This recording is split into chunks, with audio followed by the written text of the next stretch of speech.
Hi students, in this video I am going to explain about Gauss-Seidel method uh, algorithm. So before going to the topic, let me tell you what is the Gauss-Seidel method, what is the use, and where we can apply this method. So generally, Gauss-Seidel method is a iterative method. So iterative method in the sense we can by using iterative method we can get the accurate value. So by doing the step-by-step methodology. And next one is what is the use of Gauss-Seidel method means we can by using this method we can find the load flow studies. Load flow studies means we can find that what is the voltage values at each bus and what is the losses. So I can say that simply. So by using Gauss-Seidel method we can find that losses in the each bus. And last thing is where we can use Gauss-Seidel method means if you want to implement the new network to the existing system, before that you should have to know that what is the performance of a old system, then only you can connect the new system, right? If you want to examine the old system, how it will be performing, what is the condition for old system, if we apply if you connect the new network, it should be capable to withstand for the new network or not. So we have to examine that. So how we can examine means by using Gauss-Seidel method you can find that performance of a existing system. So then only you can connect the new system to the network. So this is the glance explanation about Gauss-Seidel algorithm. Let me see that Gauss-Seidel algorithm is an step. So we have 14 steps in this algorithm.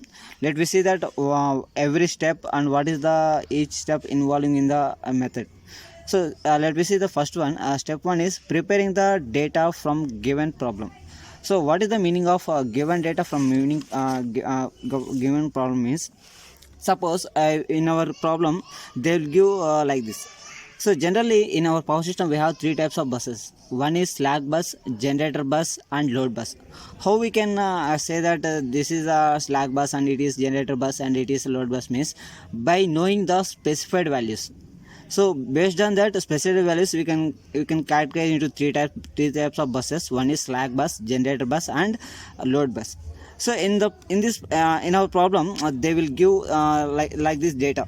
Suppose if we can you see here bus 1 the specified value is voltage, and bus 2 the special values are P, that is P means real power, and Q is the limits having 0.5 and 1 and voltage 1.05, and bus 3 having P and Q.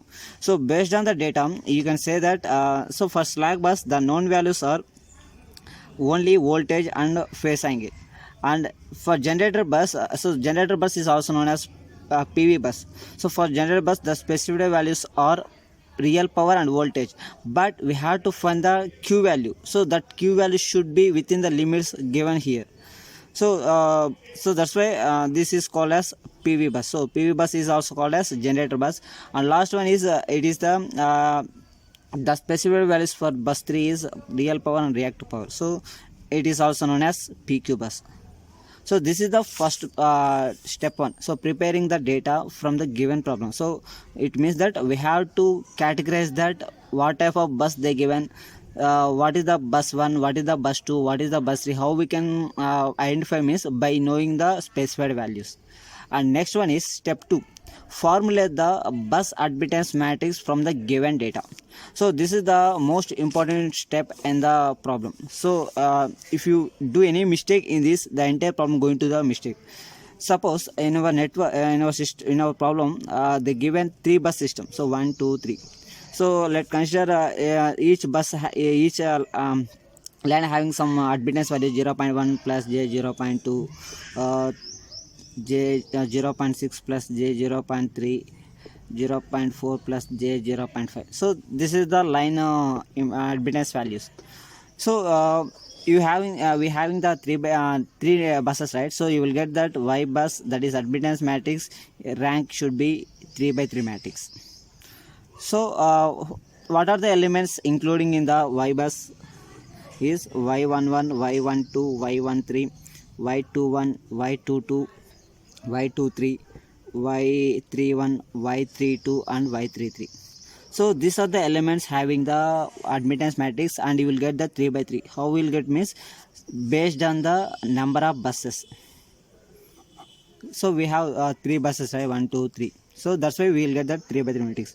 Now, how we can calculate that each and element in the Y bus admittance matrix? So y11, how we can calculate y1 means, so in this 3 by 3 matrix, the diagonal elements called as self admittance and off diagonals called as mutual admittance. So self admittance means it is with respect to the each and within the bus, and off diagonal means it is a combination, mutual combination of every bus. So let me see that how we can calculate y11. So y11 how we can calculate means, the total elements is connected to the node 1, the sum of elements connected to node 1, then we will get the y11. Similarly y22, the number of elements adding, then we will get the y22. The number of elements adding to the node 3, then we will get the y33. So this is the diagonal values calculations, y11, y22, y33. Next one is y12. So 12 means the element is connected between 1 and 2, and 1 3 is 1 3, and 2 1 2 2 already I said, and 2 3. So based on that we can calculate that 9 elements, that is y11, 2 1 2 1 3, 2 1 2 2 2 3, 3 1 3 2 3 3. After finding these values, you should have to multiply each of diagonal elements by minus. If you forget this multiplication of minus for off diagonals, then you will get that wrong admittance matrix.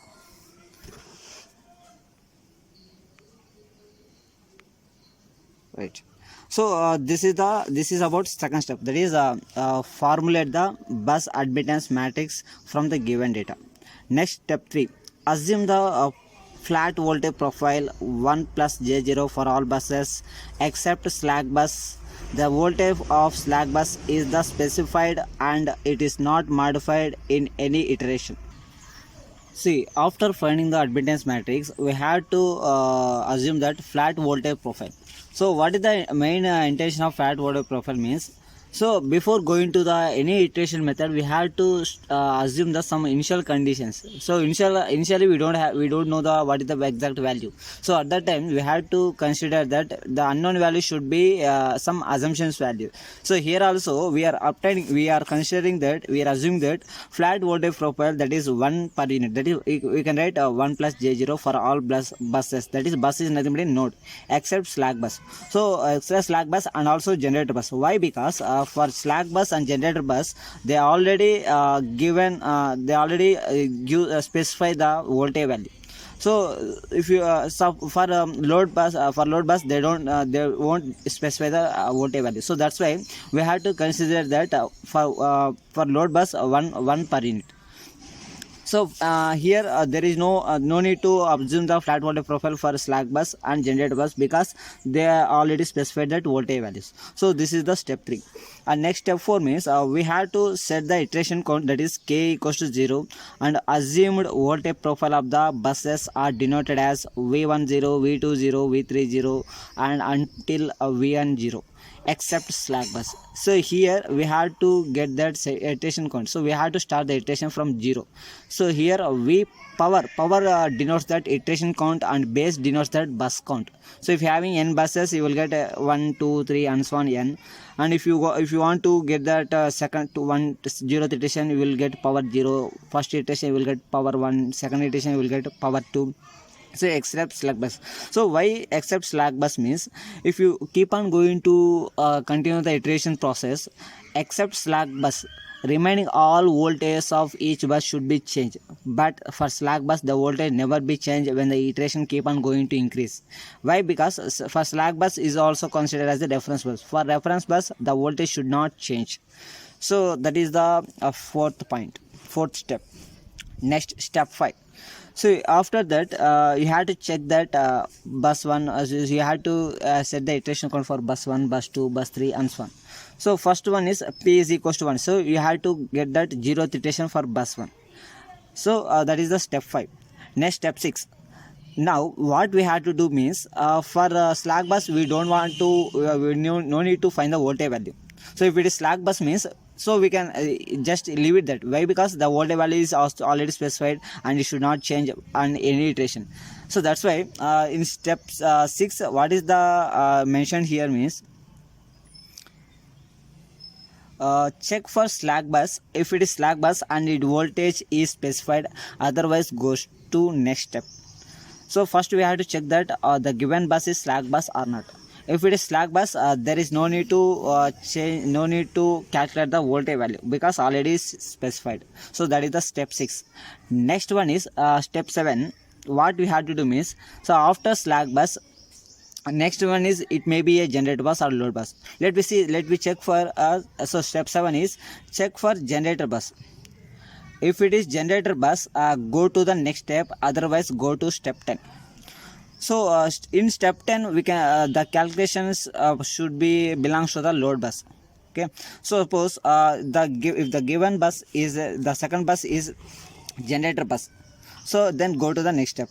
So in next step, so that is step 8. What we have to do means, for generator bus the specified values are real power and voltage, but the given the reactive power within the limits.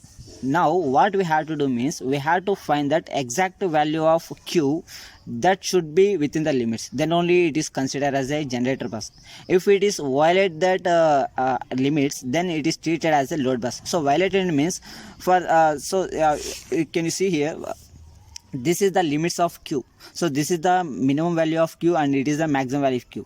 So after finding the Q value, if you will get 0.4, so it should be less than the minimum value, or 1.2 it should be greater than the maximum value.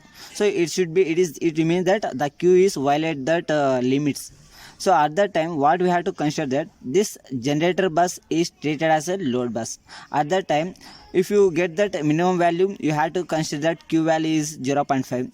If you will get more than maximum value, you will get you have to assume that Q value is 1. So this is the condition for Q value. So again I am repeating. So after finding the Q value by using this formula, the Q should be within the limits, then it is treated as a generator bus. If it is not within the limits, that is it violates the limits, then it is treated as a load bus. So for load bus, we have to know that P value and Q value. So at that time, how we can consider the Q value means, if your calculated value is less than the minimum value of limits, you have to consider that minimum value in the limits minimum value in the limits as a reactive power. Suppose if your calculated value is more than the limits, that is maximum of limits, then you have to assume that Q value is maximum value. And so can you see here, this is the formula we are using for calculating the reactive power, that is Qp power k plus 1 is equals to minus 1 Im into Vp power k conjugate summation of Q is equals to 1 to p minus 1 Ypq Vq power k plus 1 plus summation of Q is equals to p to n Ypq Vq power k. So this is the formula for using for finding the reactive power. So here Im represents the imaginary part. So what is the how we can calculate this value, and what is the considering imaginary value means, after finding the Q value you will get like this. So Q is equals to Q calculated is equals to 0.1 minus j 0.5.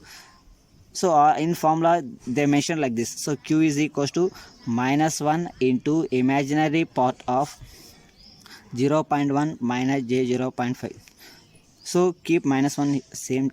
What is the imaginary term here? Minus 0.5. So finally you will get 0.5. So after finding this type of Q value, then you have to check that whether it is in the limits or not. See here, the calculated reactive power may be within the specified limits, or it may be violate the limits. So there is only two chances. One is within the limits or violate the limits. If the reactive value is in the limits, then it is treated as a generator bus, or otherwise it is treated as a load bus. So why? Because when it is violate the limits, that is less than the minimum value of limit or greater than the maximum value of limit, then it is treated as a load bus.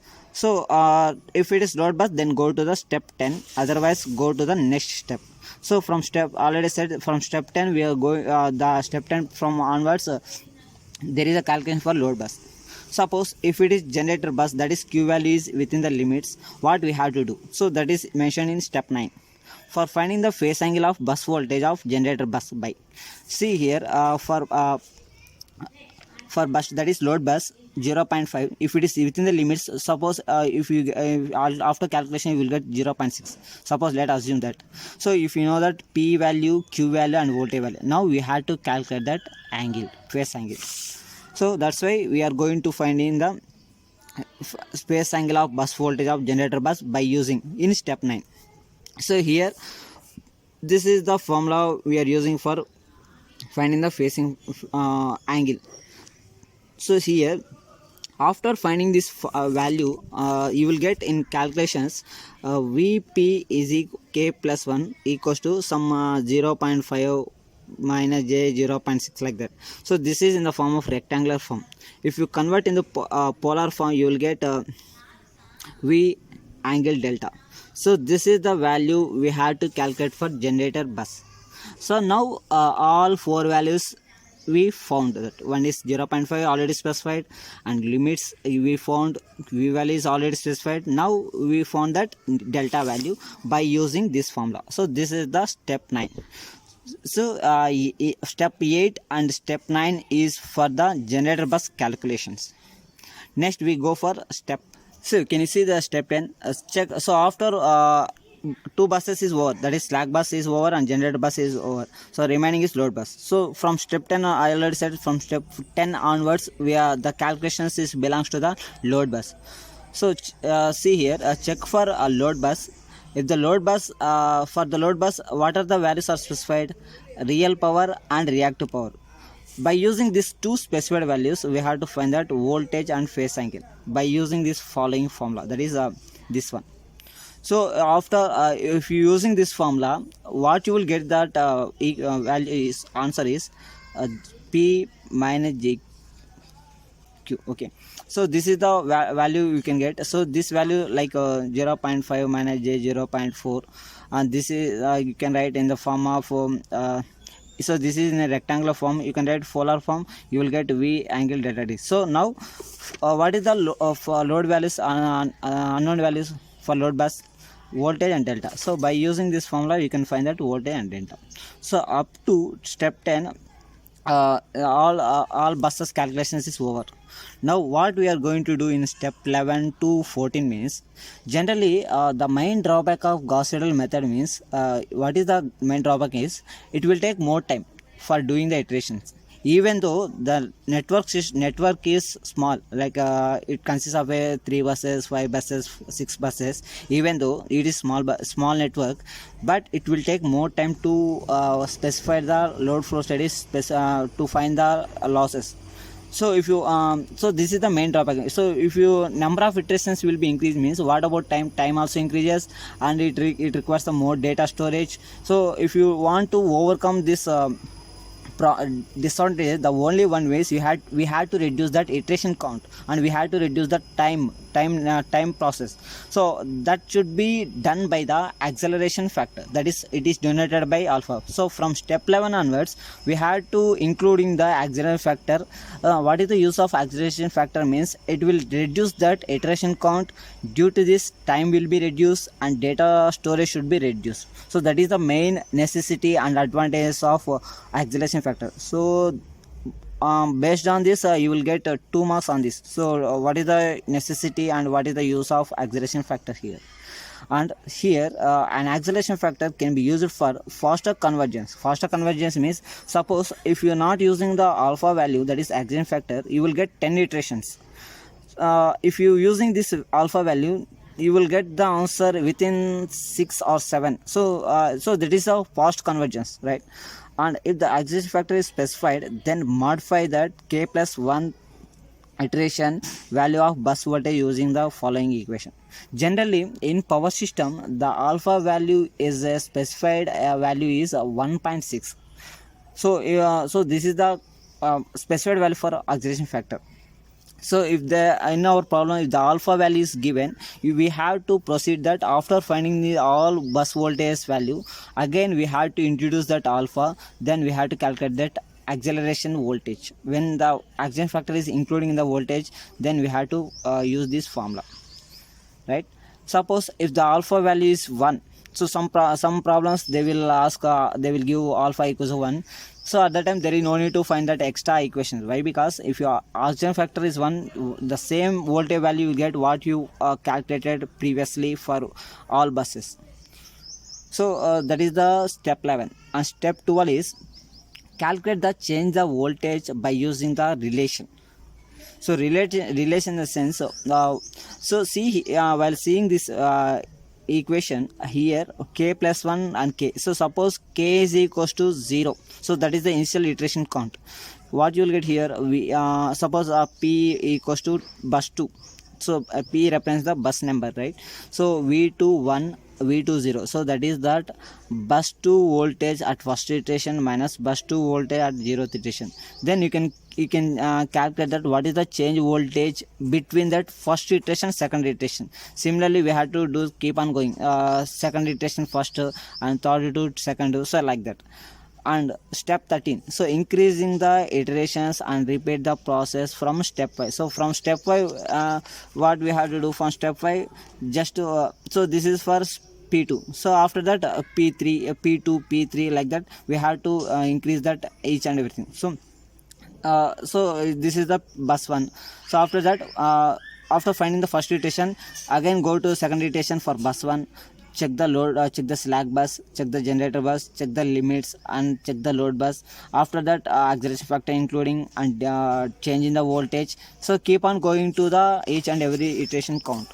And finally step 14 is calculating the line flows and line losses. So this is the main intention of we are using the Gauss-Seidel algorithm in power system analysis. So analysis in the sense, before going to the implementation we have to analyze that what is the performance of a particular network. Thank you.